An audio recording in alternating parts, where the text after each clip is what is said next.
Você já pensou que felicidade, gestão da emoção e constelação familiar ou sistêmica são assuntos corporativos?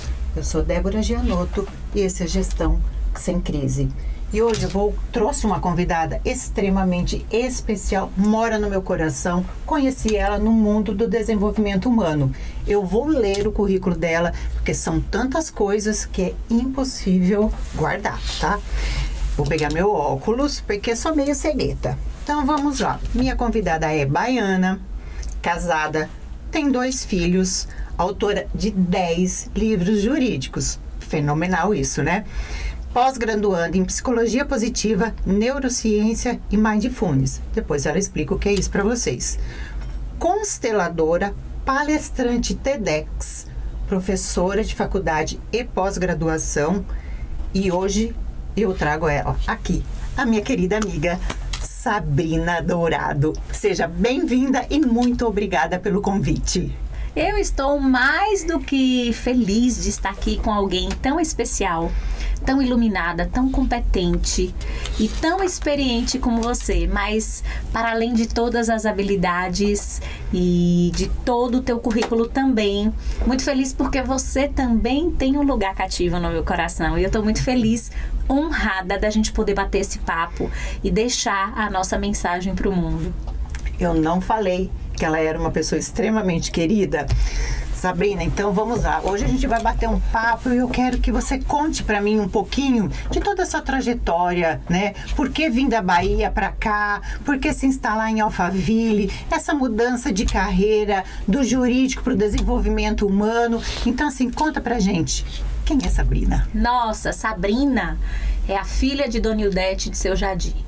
Sabrina é hoje uma mulher que caminha para os 41 anos de idade e que aos 10 foi desafiada a sair de uma pequena cidade no interior da Bahia. Então eu sou efetivamente baiana, mas eu não sou nascida em Salvador. Eu sou nascida numa cidade muito pequena no interior da Bahia, fica lá na região da Chapada, que se chama Irecê. Nascida em Irecê e, como se diz, criada, né? Na Bahia a gente tem o hábito de usar essa expressão em João Dourado, porque à época na minha cidade não tinha maternidade. Eu sou filha de 2 grandes exemplos de ser humano e que, pelas histórias deles, não tiveram oportunidade de estudar. Como primogênita, carreguei a expectativa deles de ser alguém que estudasse. Tenho mais 3 irmãos, Débora, e aos 10 anos, eis que chegou a data, que já era a data prevista, e tão, eu diria, de tanta expectativa, de tanto medo, né? Era a data da inquietação, pensemos assim, que era a data que eu iria morar em Salvador, de favor com 2 primas, para estudar. E eu me lembro bem que os meus pais arrumaram minhas coisas, eu desesperada, super apegada, romântica por natureza, e eles me levaram para Salvador para que eu pudesse estudar. E o meu pai me dizia muito, né? Olha, você aqui não terá as oportunidades que o seu pai trabalhou, mesmo sem estudo, para te dar. Mas eu ia ser uma repetidora do padrão da minha mãe. Mas que visão maravilhosa dele, né? Dos seus pais, né? Muito digno deles isso, né? Muito, muito. Eles trabalhavam com esse objetivo. Eles sempre foram extremamente focados. Para você ter uma noção, e vocês que estão nos assistindo, eles trabalhavam com feijão. Nossa terra sempre foi a terra do feijão. Veio uma seca na década de 90 e eles tentaram. E aqui já fica uma lição para nós, dos meus pais. Eles tentaram por 3 anos lançar um novo plantio e o feijão não vingava. Ali, diferente das pessoas que insistiram, e muitas vezes na nossa vida a gente está insistindo em padrões e naquilo que não dá certo, a população em geral insistiu no plantio do feijão e meu pai e minha mãe saíram daquilo, pegaram uma carroça. Isso até me emociona. E eles foram vender areia e brita na cidade, porque eles disseram, nossa, a gente não pode simplesmente ficar à mercê dessa condição climática, a gente precisa fazer algo de diferente. Às vezes na nossa vida a gente precisa fazer algo de diferente. E dessa carroça, eu me lembro, porque eu ia com eles desse terreno, era uma área baldia que eles alugaram. Vendendo esses materiais, eles montaram uma super loja de material de construção ao longo dos anos. E eles foram me levar para Salvador. Como eu disse, eu seria uma repetidora de padrão da minha mãe, porque minha mãe é paraibana. E a minha mãe foi morar de favor na casa da minha tia. Logo, eu iria morar de favor na casa das minhas primas, filhas da minha tia. E eis que, ainda assim, eles me levaram. Na noite que eles iriam embora, era um domingo, eu me lembro que isso me gerou um forte impacto emocional, fiquei sem dormir, medo, insegurança, a minha criança ali desesperada com o novo. De repente, cadê os meus pais? De repente, cadê os meus irmãos? 5 horas da manhã, meu pai apareceu na porta do quarto e disse: eu sei que você não dormiu, sua mãe e seu pai ouviram o seu choro. E a gente também não vai mais embora. Nossa, como não emocionar, né? Como não se emocionar disso, Sim, né? A família vai ficar junto. E foi, de fato, assim, extraordinário, mas ao mesmo tempo desafiador, porque para eles foi muito difícil.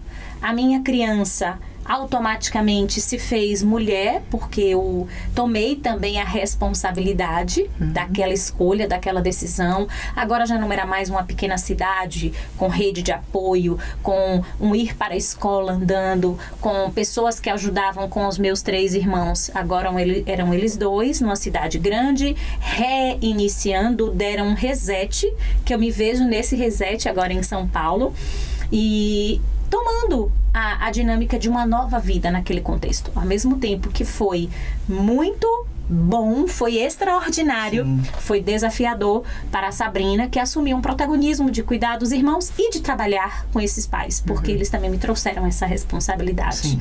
Foi por você, então agora você vai retribuir. A partir dali, eu que sempre fui uma menina estudiosa, uma menina que acreditava de fato que o conhecimento me levaria longe, me transformei numa mulher, comecei a trabalhar aos 11 anos de idade. Eles montaram inicialmente um supermercado, depois esse supermercado tinha a confluência de um outro sócio, não funcionou, não fluiu, depois eles voltaram para a expertise deles, que era material de construção, e eu comecei a trabalhar ali com 11 anos de idade. Então, aos 11 anos de idade eu já liderava um time de vendedores, eu já cuidava de estoque, eu amava passar a máquina do cartão de crédito, eu achava aquilo fantástico, espetacular, era a melhor parte. Né? Era a melhor parte do dia, era passar a máquina desde que eu passo crédito, débito, e comecei ali aos 11 anos, aos 16 eu resolvi trabalhar sozinha, porque eu já tinha passado essa jornada de 5 anos, sábados, domingos, feriados. Eu sou filha de pais rígidos, depois a constelação me trouxe ciência disso e que me empregaram essa rigidez dentro da dinâmica do amor deles, de que eu desse certo. Aos 16 anos eu comecei a dar aulas de reforço escolar. Na escola que eu estudava, surgiu a oportunidade. Olha, quem está no ensino médio e quiser se habilitar, nós teremos vagas para professores de reforço para os alunos do fundamental. Fui a primeira a me habilitar ali e ali eu comecei a minha jornada de professora. Prestei o vestibular, fiquei entre psicologia e direito, passei na graduação para direito. Já era professora durante 2 anos e meio da minha graduação em direito. Eu dava aulas de reforço escolar, foi com o reforço escolar. Praticamente que 60% da minha graduação em Direito foi paga, porque eu também carregava mais uma vez o ônus de que meu pai tinha que pagar mais 3 escolas, faculdades para os meus irmãos.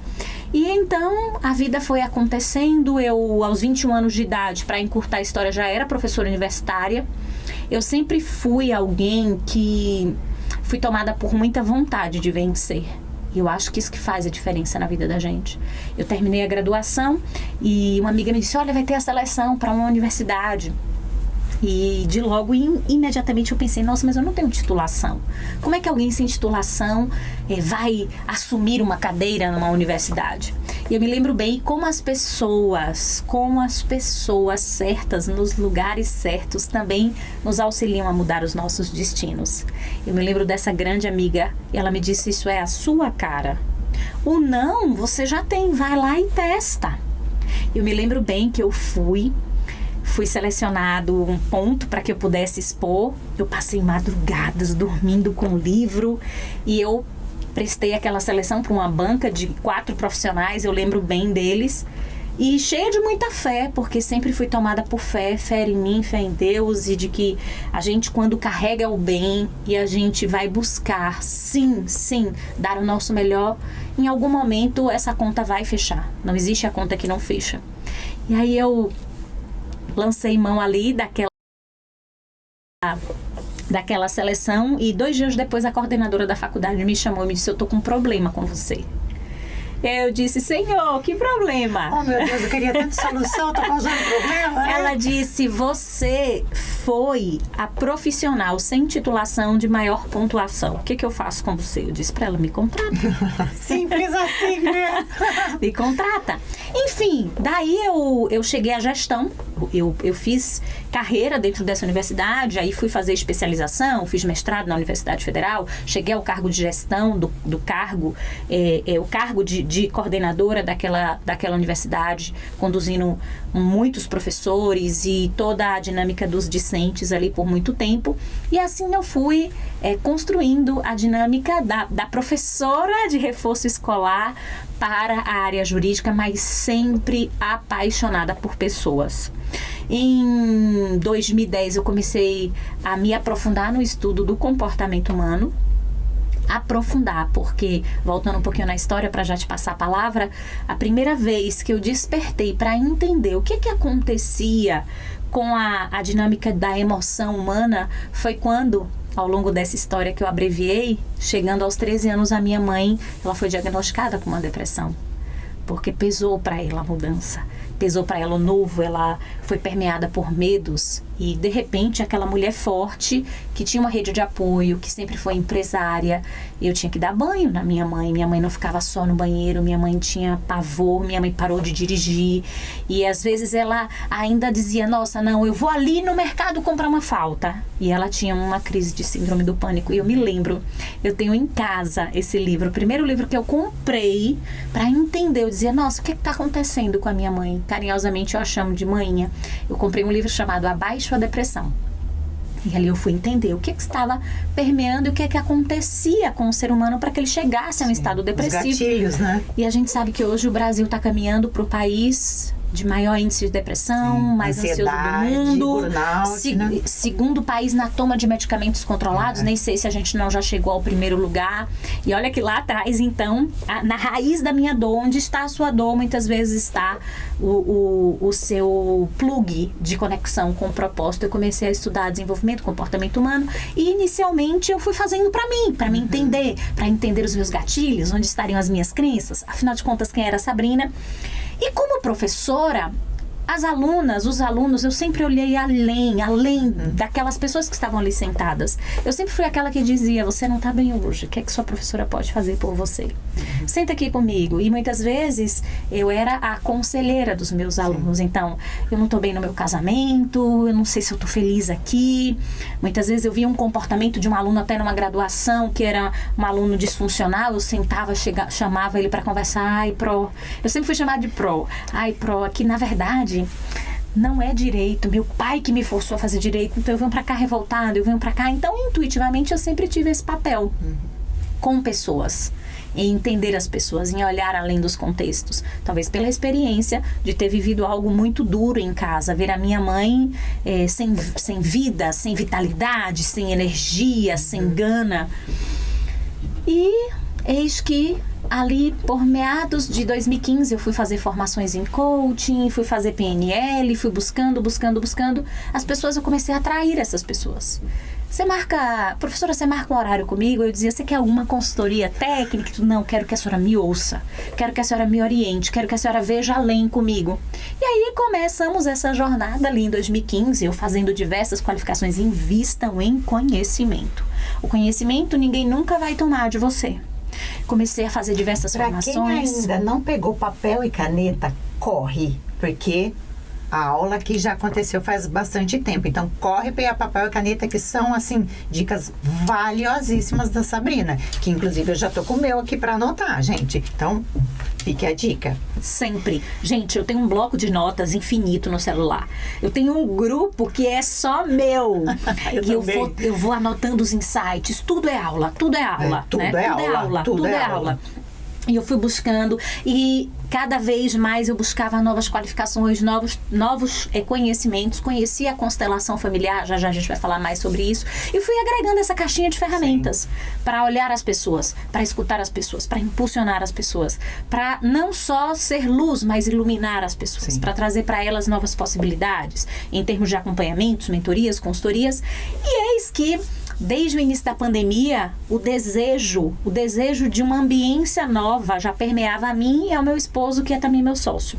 Mas a pandemia veio para nos trazer muitas lições. Muitas. Dentre elas, que as coisas não necessariamente acontecem de acordo com a programação e o controle que a gente quer exercer sobre todas as coisas. E quando veio a pandemia, a gente já tinha essa idealização de buscarmos um novo ambiente. Quem sabe eu não estava repetindo a ideia do meu pai lá atrás de dizer, vamos buscar um lugar onde essa ambiência possa nos amplificar. Porque foi isso que meu pai fez comigo. Vamos buscar um lugar onde a sua ambiência possa te esticar. Àquela altura, eu e Cristiano, a gente chega a esse consenso. A gente precisa de um ambiente que também possa nos esticar nesse novo momento, em que a gente quer servir mais, melhor, com mais qualidade, com mais capricho, com mais conhecimento. E onde seria esse lugar?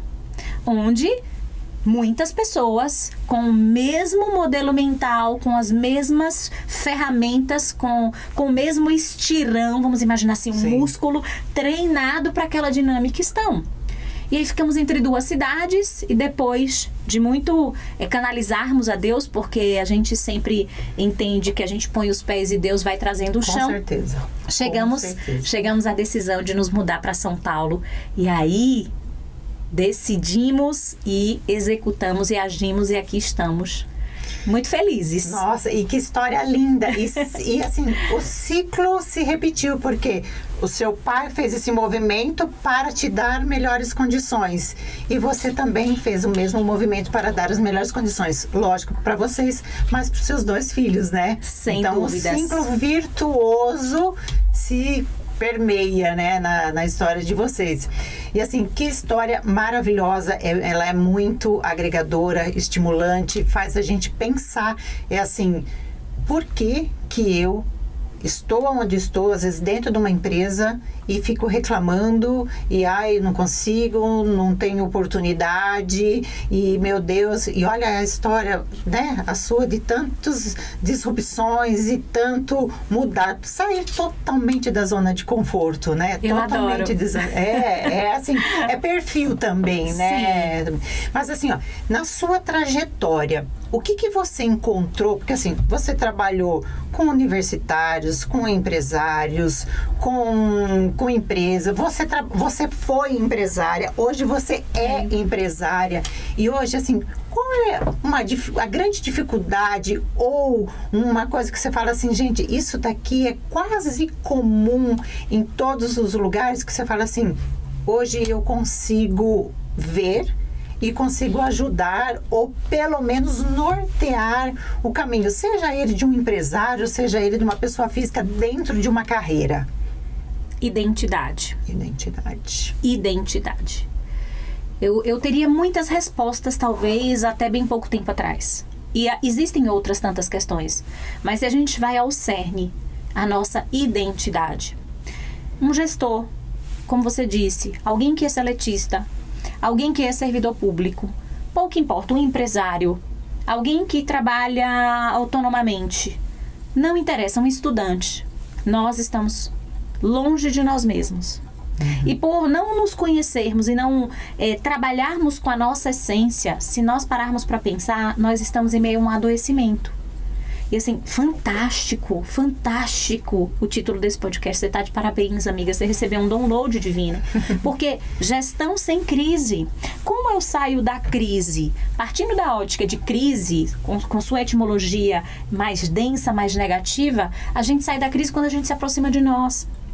Quando eu tenho uma gestão, e hoje se fala, né, em gestão humanizada, Sim. Quando eu faço uma gestão que tem a ver com a minha cura de identidade, eu sei quem sou enquanto gestora, eu me conheço, eu sei das minhas habilidades, eu sei das minhas competências, eu sei onde estão as minhas feridas, porque há muitas pessoas feridas. em todos os lugares. Eu sei que essas feridas, muitas vezes, de rejeição, de humilhação, de traição, eu sei que muitas vezes as minhas crenças, aquilo que eu vi e senti ao longo do tempo, foram me distanciando de mim mesma, e aí de repente você percebe que a gente fica como cebola, uma cebola cheia de cascas. E quando você vai além, que essa é uma percepção que eu sempre trabalhei, e você observa para além daqueles condicionamentos e dos comportamentos do time, por exemplo. Você é uma mulher fantástica em termos de jornada existencial, de time, de RH e de toda a dinâmica de gestão também. Quando você olha os contextos ali, aquela dinâmica organizacional, e você vai um por um, você diz, nossa, tem algo de equivocado aqui. Sim. E as pessoas repetindo muitas vezes padrões, condicionamentos, estão fora de si. Estabelecem-se uma série de dinâmicas de adoecimento físico, mental, espiritual. Então, quanto mais próximos da nossa identidade, mais a gente vai conseguir. Inclusive, dentro, a gente estava conversando aqui antes, da era da inteligência artificial, da realidade aumentada, não nos distanciarmos de nós mesmos e buscarmos em nós qual a nossa matriz essencial. Porque desde o ventre da nossa mãe, engraçado que eu estou sempre resgatando e convido vocês a fazerem com as pessoas que estejam próximas, faça também, amiga, um resgate de como se deu a estrutura desde o nascimento da Sabrina. Eu pergunto à minha mãe, como foi? Para você que talvez já tenha sua mãe como estrela, pergunta uma avó, pergunta uma tia, porque a gente vai buscando a raiz do que há em nós. Sim.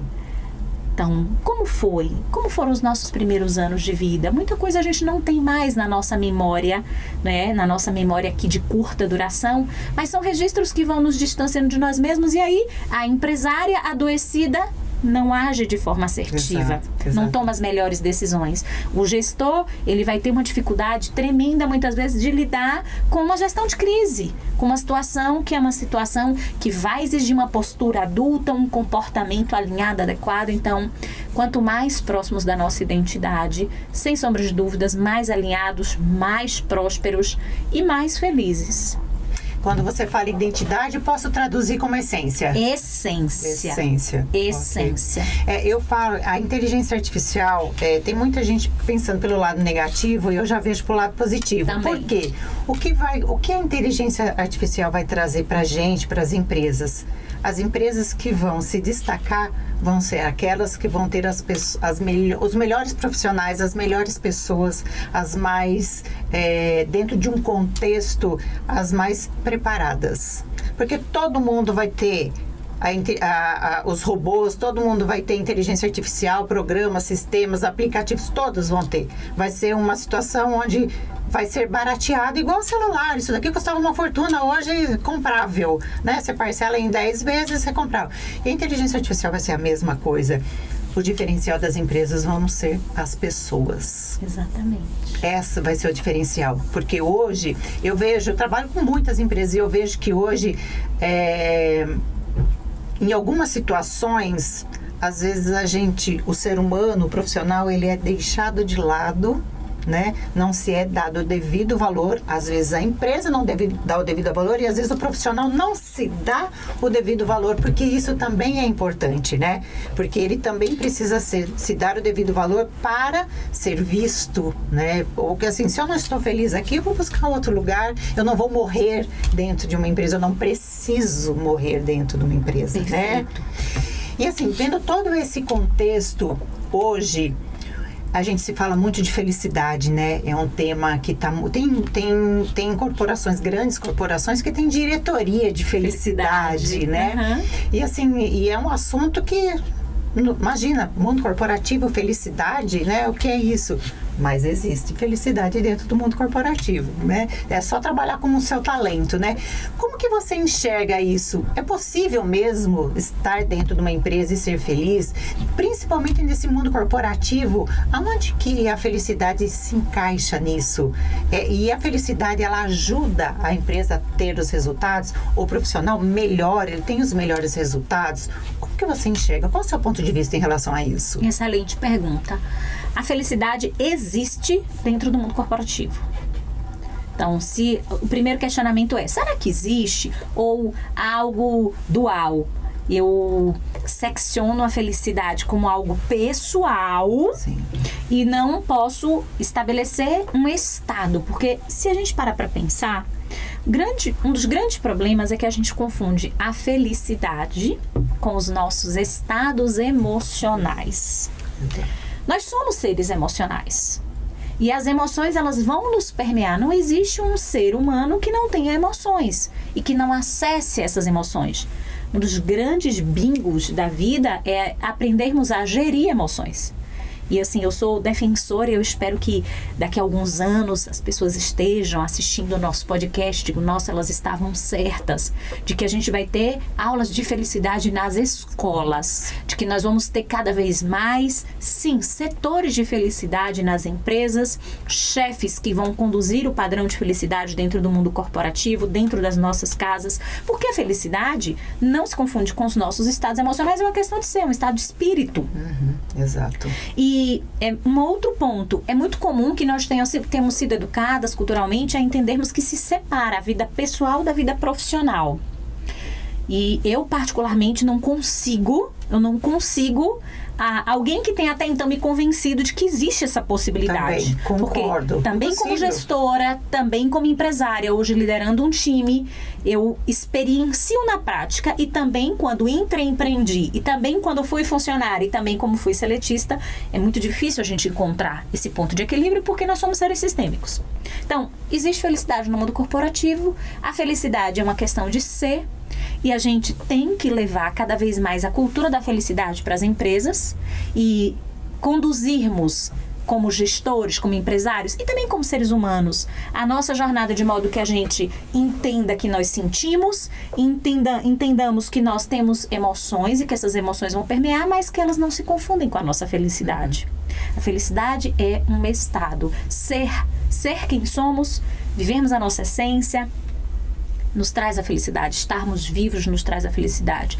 Estarmos, você falou num ponto crucial, em meio ao estado de flow, de estarmos exercendo na prática o nosso talento, as nossas habilidades, nos traz felicidade. E aí vem a segunda pergunta que você me fez. Sá, você acha que a felicidade tem algum impacto dentro dos resultados de uma empresa? Todo. Se as empresas pudessem ampliar o seu mindset e entenderem que quanto mais felizes, quanto mais pertencentes aqueles que somos, porque a empresa também é um sistema.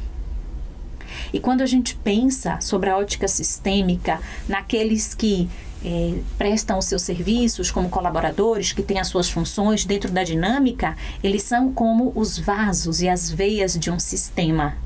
Pensa comigo, o que é que acontece quando de repente o seu sistema circulatório ele para em algum momento, ou ele encontra um óbice? Ele colapsa. Ele entra em choque, né? Ele entra em choque. E você tem infartos, você tem AVCs.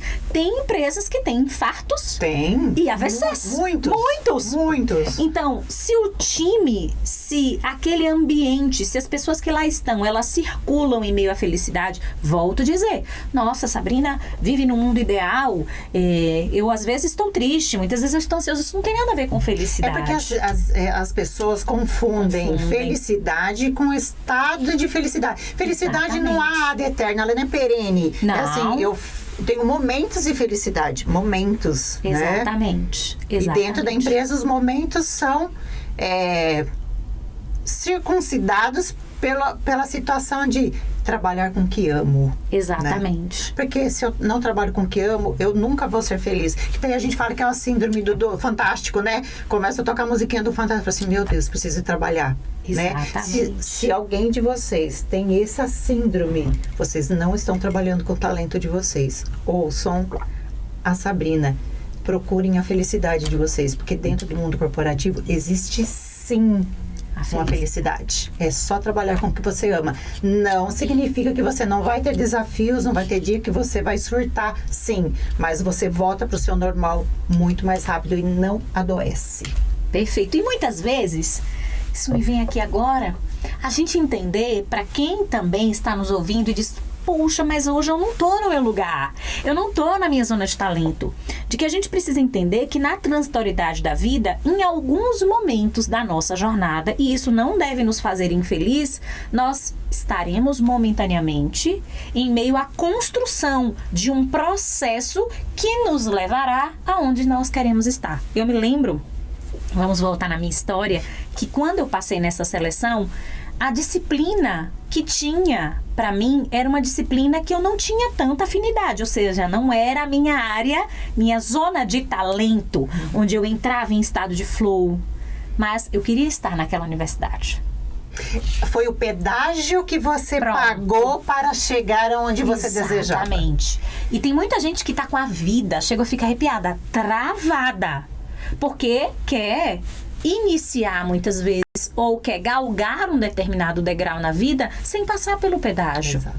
O pedágio, você usou uma expressão fantástica. Ele é um rito de passagem. Ninguém fica no pedágio, nem tem como, porque tem carro atrás, vai buzinar, vai ser incômodo.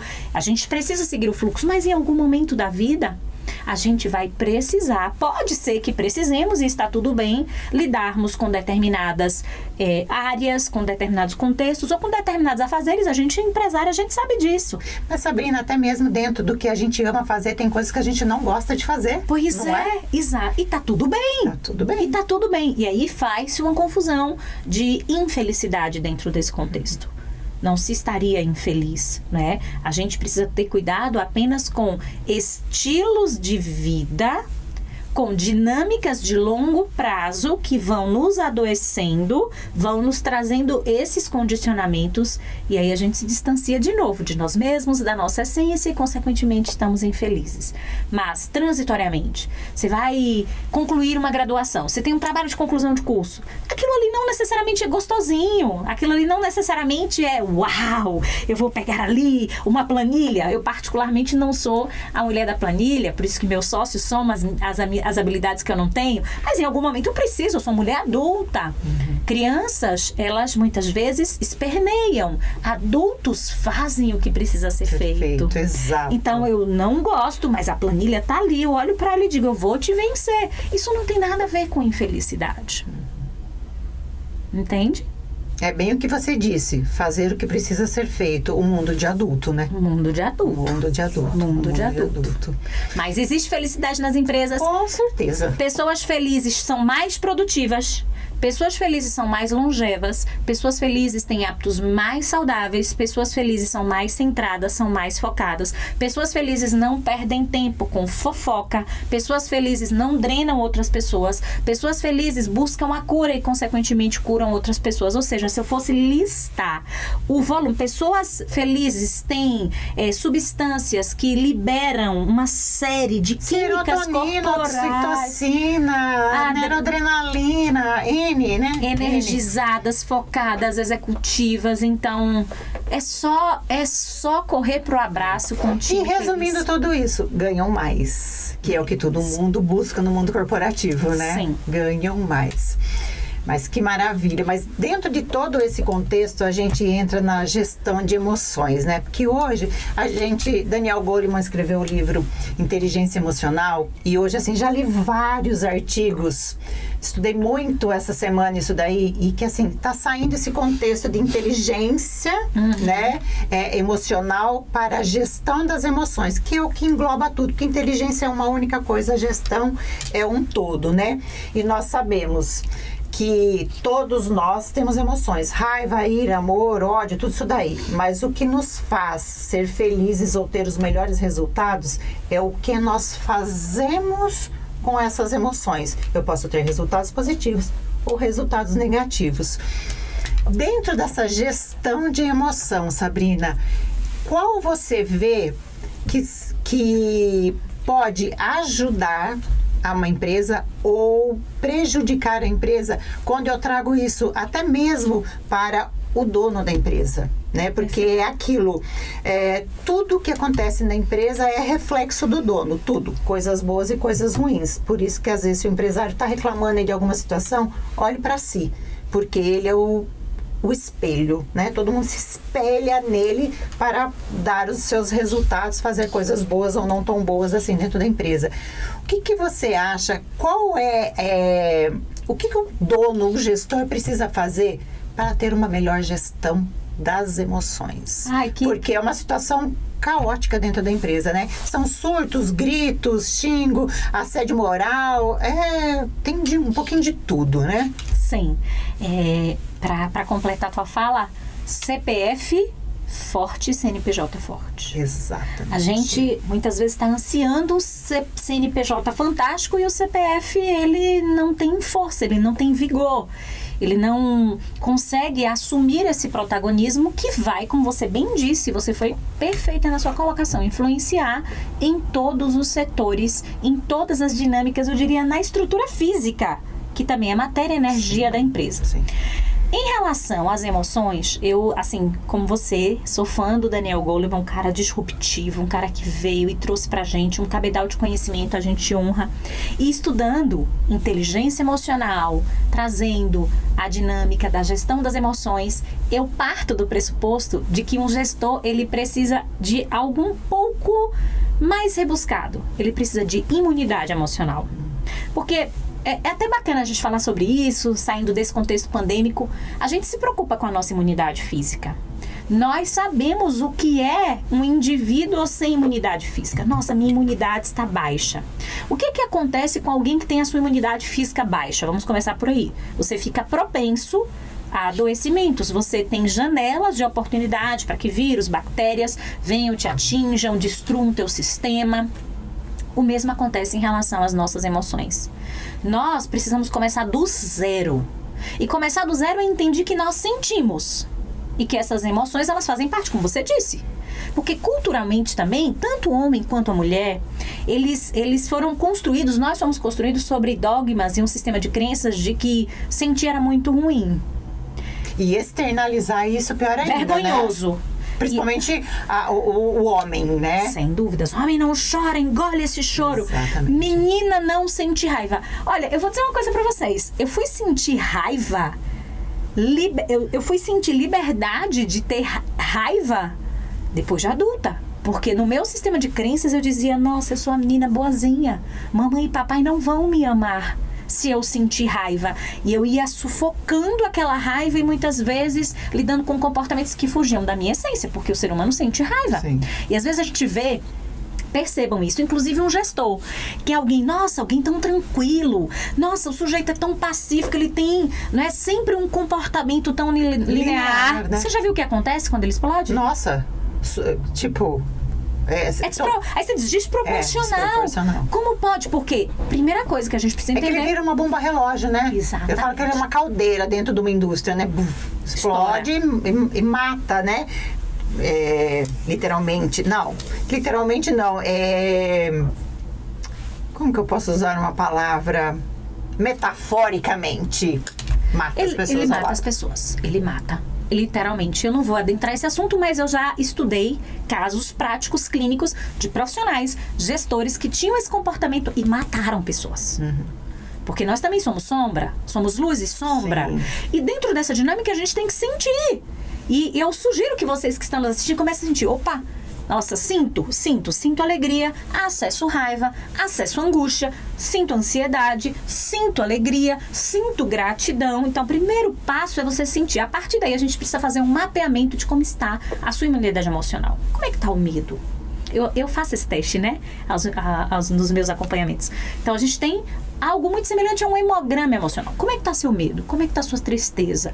De 0 a 10, como é que está a sua angústia? De 0 a 10, como é que está a sua alegria? Então, com esse mapeamento, aí nós vamos buscar imunidade, ou seja, agentes que vão potencializar essa imunidade. Um gestor, o sujeito está liderando, vamos lá, 500 pessoas, ele tem que ter uma caixinha na sua mesa, que é uma caixinha imaginária, em que a certa altura, diante de um grito, diante de uma fofoca, diante de um relatório ruim, diante de um índice que não foi bacana, ele precisa pegar na sua caixinha a ferramenta a ser tomada dentro das emoções, e aí vem a gestão, sim, mas uma gestão que está me resguardando e me trazendo o autoconhecimento do que eu preciso naquele contexto, para que eu não tenha um comportamento de raiva desregulado, para que eu não acesse uma tristeza de que tão longa me traz uma depressão.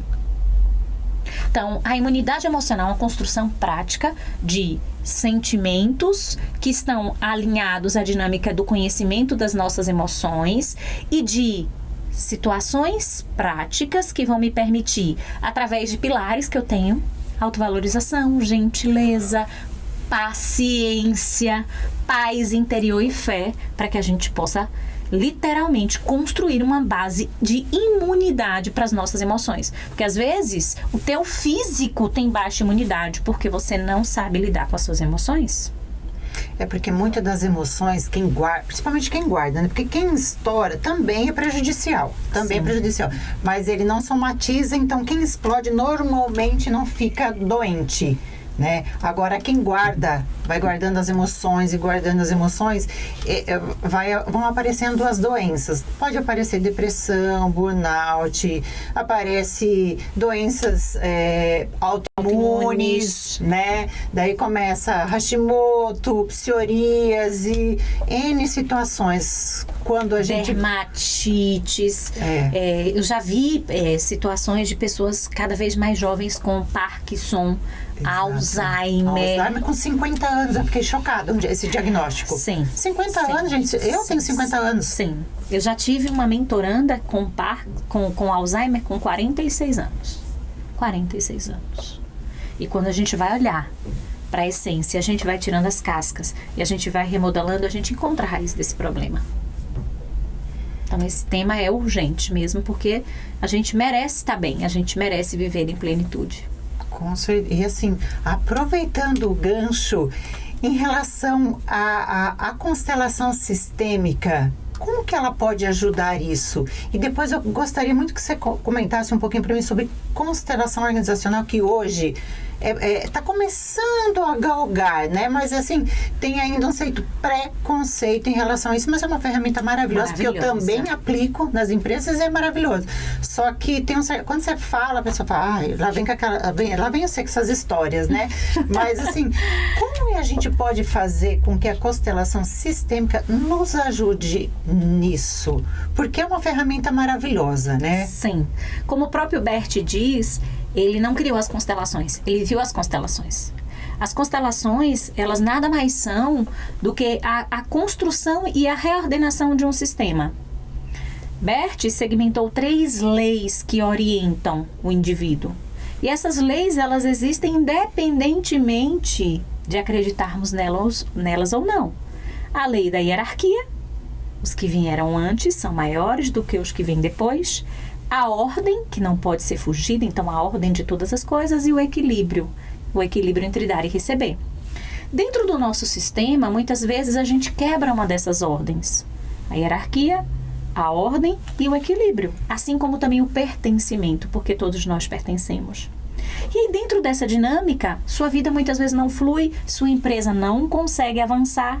Muitas vezes você tem repetição de padrões relacionais, financeiros, existenciais, emocionais. Você não consegue tomar decisões, você procrastina, você não tem foco. E a constelação vai te trazer à luz a consciência da razão desses condicionamentos, desses comportamentos estarem te impedindo de ser quem você nasceu para ser à luz do seu sistema familiar. Será que eu, em algum momento, não estou numa desordem com a minha mãe? Será que em algum momento eu não estou desequilibrando as relações? Isso no mundo corporativo é muito comum dentro da lógica do dar e do receber. E a constelação, como uma terapia breve, vai nos permitir identificar dentro daquele sistema o que precisa ser alinhado, o que precisa ser trazido para a nossa consciência. Então, assim, as constelações, elas vão crescer cada vez mais. É possível que também daqui a alguns anos, quando as pessoas estiverem nos assistindo, alguém vai dizer, nossa, ela falou sobre aquilo ali, como se de fato algo ainda fosse se expandir, mas a gente não tem como fugir delas, porque elas vão trazer para nós o nosso lugar no mundo. quem somos, pertencemos, temos uma ordem a ser seguida e um equilíbrio que não pode ser deixado de lado. No ambiente empresarial, as constelações corporativas, elas também têm um efeito magnífico. A gente altera um pouco a dinâmica dessas leis, porque a hierarquia, ela vem antes, não dá, se você perceber. Muitas vezes, o grande problema da empresa, do fluxo daquela empresa, está porque não se respeita a hierarquia. E a gente precisa observar a hierarquia. Uma vez que a gente tem hierarquia, aí sim eu tenho que ter equilíbrio e aí eu pertenço. Por isso que muitas vezes o gestor diz, você tem que vestir a camisa. Mas antes dele vestir a camisa e pertencer, ele precisa entender qual a função dele naquela empresa. De que forma se dá esse equilíbrio? E a gente tem problemas históricos com equilíbrio. O que é que a gente tem de volume de ações trabalhistas? A ausência da dinâmica do equilíbrio, que precisa ser aculturada nas pessoas. Eu dei tudo, agora eu quero os meus direitos. Ou muitas eu vezes... falo que a ação trabalhista, porque assim, eu já fui preposta há mais de 25 anos, eu já vi coisas assim. A pessoa... quando ela entra com uma ação trabalhista, mas assim, é 99%, você é advogado, você vai poder, né, corroborar com isso. Foi a não tratativa dentro da empresa, um desligamento errado. Então, assim, a ação trabalhista não é com o CNPJ, é com o CPF ou do gestor ou do dono. Foi o como. Exatamente. O como. Às vezes ele deixa passar, não recebi hora extra, mas sei lá, outro dia eu folguei, entendeu? Mas assim, é o como ele foi tratado, o como ele foi pertencido ou não pertencido, né? É que vai fazer ele entrar com emoção. Porque já que eu perdi, já que eu não tive, eu quero dinheiro. Exato. Que é a arma que ele tem. Uhum. É a arma que ele tem, né? Contra os empresários. Então, assim... é o como, né? É sempre o como. É o como administra as emoções, é o como eu administro as pessoas, é o como o grande problema histórico. Exatamente. E aí você vai me perguntar, mas Sabrina, quais são os efeitos práticos para os empresários que estão nos ouvindo de uma constelação Anotem corporativa? Isso, gente, é muito importante, anotem. Quais são os efeitos práticos? Primeiro, teu time está pertencendo, aí sim, ele vai seguir o fluxo de proatividade, de resolutividade. Se você tem a dinâmica da hierarquia, cada um sabe a sua função, então você evita uma dinâmica de competição interna ou da ausência de clareza do que é confiado a cada um dentro daquele ambiente organizacional. Se você constela aquela dinâmica, você começa a perceber qual é a referência entre o dar e o receber daquele time, da missão com os clientes, de como os clientes percebem aquela empresa, de como essa gestão deve ser feita de forma mais eficaz, de acordo com a dinâmica, com a necessidade, com o fluxo das pessoas que ali estão. É fantástico. E a gente, dentro das constelações corporativas, entende que o dinheiro da empresa é o seu sangue. Sim. Então, muitas vezes, quando a gente constela, é muito fantástico, eu faço essas constelações também, a gente percebe que a empresa, como se diz, está sangrando. Essa expressão é comum. É comum, né? muito comum. Onde é que está? Por que ela está sangrando? Como encontrar a raiz para estancar aquele sangramento? E muitas vezes isso está dentro de uma dessas dinâmicas, da hierarquia, do pertencimento ou da ordem. Com a clareza. Mas o que acontece? Você traz clareza e você traz a consciência àquela realidade. E aí, no ambiente organizacional, você toma outras decisões. Você estabelece outro padrão de metas, você estabelece um outro padrão de objetivos, você encaminha o seu time de uma forma diferente, você reestrutura muitas vezes a dinâmica da missão, da visão, dos valores, do projeto lá de cargos e salários, não é? Da filosofia da empresa, da entrega, de um over delivery e de tudo que está envolto dentro de um sistema, porque toda empresa é um sistema. Sim. Todo indivíduo é um sistema. Então é fantástico. Nossa, gente, estou encantada com isso. Eu sou apaixonada por constelação, né? Nossa, apaixonada. E aproveitando o mundo corporativo, você e o seu marido são sócios. Muitos dos empresários aqui, marido e mulher, são sócios. Como que é a hierarquia disso, né? Esposa, marido, dentro da empresa, sócios. Como que é essa estrutura dentro, né, da constelação organizacional? E dicas de como ter uma harmonia, porque não existe equilíbrio, tem hora que a coisa desequilibra, como ter uma harmonia para administrar a vida pessoal e a vida profissional, porque elas se misturam, porque além de sócios, é marido e mulher, tem filhos, tem todos os conflitos, tem o mundo e tem a constelação familiar que precisa ser harmonizada. Ai, você está fazendo cada pergunta magnífica. Primeiro, sócios. É que pra mim é uma mentoria, né, gente? Você acha que eu não tô aqui anotando, né? Pra mim é uma mentoria. Entre sócios não deve haver hierarquia. E se nós olharmos, muitas vezes, no ambiente corporativo, essa hierarquia que é gerada entre sócios, eu não estou falando de cargos, estou falando de hierarquia. Essa hierarquia é uma das causas que geram problemas e que geram sangramentos. Então, mesmo que tenha porcentagem no documento, no contrato social diferente? Mesmo que mesma coisa. Aí você vai me dizer, mas tem um sócio administrador. Sim. A energia, o tônus e, obviamente, a potência hierárquica daquele indivíduo é diferente. Né? Até porque o poder de decisão dele é diferente, a dinâmica dele da visão do negócio é diferente. Mas você perguntou homens e mulheres. Sim. Sócios, como no nosso caso, somos sócios, logo não existe hierarquia entre nós, devemos estar de mãos dadas. O que acontece muitas vezes é que dentro dessa sociedade, por exemplo, entre marido e mulher, um business está muito interligado à expertise do homem ou da mulher. Vamos imaginar, eu constelei recentemente uma clínica médica. Nessa clínica médica você tem homem e mulher e um deles é o médico. Essa mulher precisa se colocar ao lado desse homem e trazer as suas competências para o negócio, entendendo que ele vai estar ali no front, mas não existe mais nem menos. Mas ela precisa respeitar a habilidade, a competência, a qualificação daquele homem. Mas esse mesmo casal, ela tem uma empresa de educação. Ela tem uma empresa em que ela leva e fomenta conhecimento. Nesse business, ela está ali no front, mas ele está ao lado dela. E eles caminham juntos. Porque como casais, nós precisamos entender que nós somos um só. O dinheiro é do casal, a empresa é do casal. Claro que tudo isso é tão bonitinho, porque no dia a dia, como você disse, somos maridos e mulheres, temos perfis comportamentais diferentes, sistemas de crenças diferentes. E afinal de contas, qual é o segredo? A aprendermos que adultos fazem o que precisa ser feito e que adultos também, por mais difícil que isso seja, precisam aprender a separar as coisas. O que é do negócio, o que é da empresa e o que se leva para casa. Logo, dentro da minha experiência, nós temos muito cuidado de discutirmos, de debatermos estratégias, planejamento e alinharmos a visão, muitas vezes, do nosso negócio dentro da nossa empresa, mas não misturarmos essa janela, essa caixa com o nosso relacionamento pessoal. Ok. Com os nossos momentos de completude, com a conexão do casal, sob pena de que esse casamento ele não vá suportar.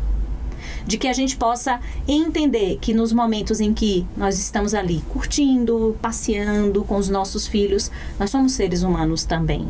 E que a gente não pode confundir. Então, posso entender que, assim, ó, dentro quando vocês estão fisicamente na empresa, são assuntos da empresa. Perfeito. Saiu da empresa, na casa de vocês só falam sobre família. Essa é a separação que vocês fazem para fluir. Esse é um exercício diário. É, porque não é fácil, não é né? fácil. Porque é fácil, entende? Né? Se misturarem. Muito. Né? E muitas vezes, eu, inclusive, sou aquela no casal que tem essa propensão. E aí o casal precisa se autorregular, precisa se autogerir. Então, muitas vezes, a gente senta pra tomar um vinho, o papo tá bom, a conversa tá dinâmica, eu digo, amor e tal. Eles, olha, agora é o vinho, hein? Então, no casal, a gente tem que ter essa retroalimentação. Sim. Assim como muitas vezes, ele já vem com uma dinâmica de sobrecarga do trabalho em casa. Eu digo, olha, já foi. Respira. Respira e não pira, vamos adiante. Certo. E assim, nessa dança, porque o casal, ele tem que lidar com essa dança. Não existe um casal que dê certo sem dar e receber. Sem esse servir recíproco, sem esse olhar empático, sem vamos dar as mãos e vamos seguir juntos. Por que muitos casamentos e sociedades acabam? Porque você começa a competir. Sim. Estabelece-se uma guerra, um confronto, é quase uma faixa de Gaza. E a felicidade no casamento está no servir recíproco. Eu sirvo a ele, ele me serve. Ele me alerta, eu também o alerto. Ele me elogia, eu também o elogio. Ele me impulsiona, eu também impulsiono. Eu faço o back, ele está no front. Eu faço o front, ele faz o back. E assim a gente vai nessa dança. Então, nossa, fechei a porta e agora o mundo ideal existe. É treino. Para vocês que estão nos assistindo, casais empreendedores, é treino. E um regula o outro. Porque se nós não nos autorregularmos, com amor, com carinho, com jeito, a gente tende a viver 24 horas a lida empresarial. E é fácil fazer isso, né, Sabrina? Muito! E tentador. É, tentador. Bom, infelizmente a gente está caminhando para o fim. Mas assim, eu tenho um segredinho. Eu sei que a Sabrina tem uma mentoria para mulheres e assim, eu gostaria que você comentasse um pouco sobre essa mentoria que você ajuda mulheres, né? Você intitula essas mulheres que eu quero que você explique e passe uma mensagem para os empresários, para os empreendedores, para nós mulheres empreendedoras que estamos aí, né, nesse mundo em busca de alcançar, galgar o nosso caminho, que nós também somos merecedoras. Lembrando que nós não podemos ser rivais. A gente tem que unir forças para que todo mundo ganhe. O jogo do ganha-ganha, ele é fluido. Exatamente. Né? Ele é fluido, ele é gostoso. Sem competência, sem competir, e sim agregar, né? Sim. Inicialmente eu quero te agradecer. Parece que tem 10 minutos que a gente começou a conversar. Né? Se deixar aqui, a gente fica 3 dias conversando. O pessoal aqui que vai morrer com a gente. Né? Pois é. Então, muito obrigada, minha amiga. Seu servir é lindo, sua luz é linda. Siga, caminhe. Você sabe a que você veio. Não deixe que nada, ninguém te afaste dessa dinâmica. Volte-se sempre para sua essência, porque isso vai te levar aonde você desejar. Eu tenho sim uma mentoria para mulheres com muita alegria, com muito orgulho, porque impulsionar mulheres e assim, eu tenho um sonho de que mulheres parem de competir. Eu tenho um sonho de que mulheres parem de disputar um território porque elas não estão cheias delas. Então foi com esse objetivo, para levar mulheres para o mais, para formar um grupo coeso. As leoas, elas caçam juntas, por isso Despertar das Leoas. Uma leoa não compete com a outra, uma leoa soma a outra. E uma vem com a visão estratégica, é a leoa que caça. Então, existem muitas mulheres caçadoras por aí e que sabem lidar com a sua prole, sabem lidar com o rei, que é o leão, né? Que muitas vezes são os nossos maridos e sócios. E essa mentoria, ela vai estruturar toda a dinâmica emocional para que você esteja forte para se posicionar, para encontrar o seu lugar no mundo, para projetar uma carreira sustentável de acordo com a sua identidade. Então, essa mentoria, ela acontece em grupo, ela acontece individualmente. Eu presto também consultorias para mulheres, para negócios, faço constelações individuais, em grupo, corporativas. E você me pediu para deixar uma mensagem. A mensagem, eu acho que de tudo que eu tenho para dizer, e isso veio muito forte para mim, há alguns anos atrás, é de que a gente precisa entender, não é apenas ouvir ou sequer escutar, internalizar que viver já é uma raridade. A gente tem gestão, a gente tem relacionamentos, a gente tem amizades, a gente tem ambientes, mas tudo isso só nos é possível porque nós estamos vivos. E se a gente entende a raridade de estarmos vivos, e todos os dias muitas pessoas morrem para nos ensinar o quanto é extraordinário viver e que a gente não precisa repetir esse padrão, a gente já começa a ver a vida, a ver os negócios, a gerir, a nos gerir de uma forma diferente, a nos relacionar de uma forma diferente. Então, a minha mensagem final é: viver é raro demais. Todos os dias quando eu acordo, absolutamente todos os dias, eu digo gratidão, Pai. O Senhor me concedeu mais um dia, então tudo mais vai me ser acrescentado. E tudo mais vai me ser acrescentado, inclusive as adversidades. Porque não fossem elas, eu não teria crescido. Não fossem as dores, não fossem os traumas, não fosse a minha mãe ter adoecido, toda a dinâmica, toda a dificuldade que nós permeamos. E tudo que a gente viveu não seria a Sabrina que eu sou hoje. E ser feliz é urgente, não dá para esperar para depois.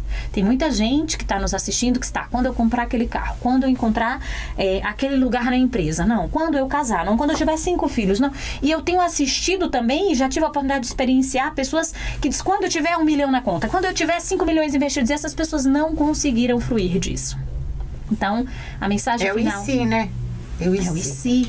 Então a mensagem final é: viver é raro, ser feliz é urgente. A decisão que você toma hoje em ser feliz muda o curso da sua história.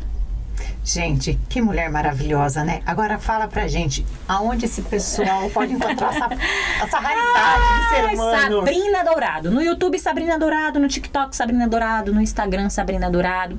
Tem também a nossa plataforma, alemdoconhecimento.com.br, que é a plataforma em que a gente leva você além. Porque conhecimento é pré-requisito. Não existe absolutamente nada que a gente vai fazer sem conhecimento. Mas, e para além do conhecimento? Lá a gente traz todas as soluções para quem quer ir além do conhecimento em termos de criatividade, gestão do tempo, produtividade, gestão emocional, imunidade, constelações e tudo que a pessoa desejar. O nosso servir, a gente diz sempre, eu e Cristiano, o sonho das pessoas é o nosso propósito realizado.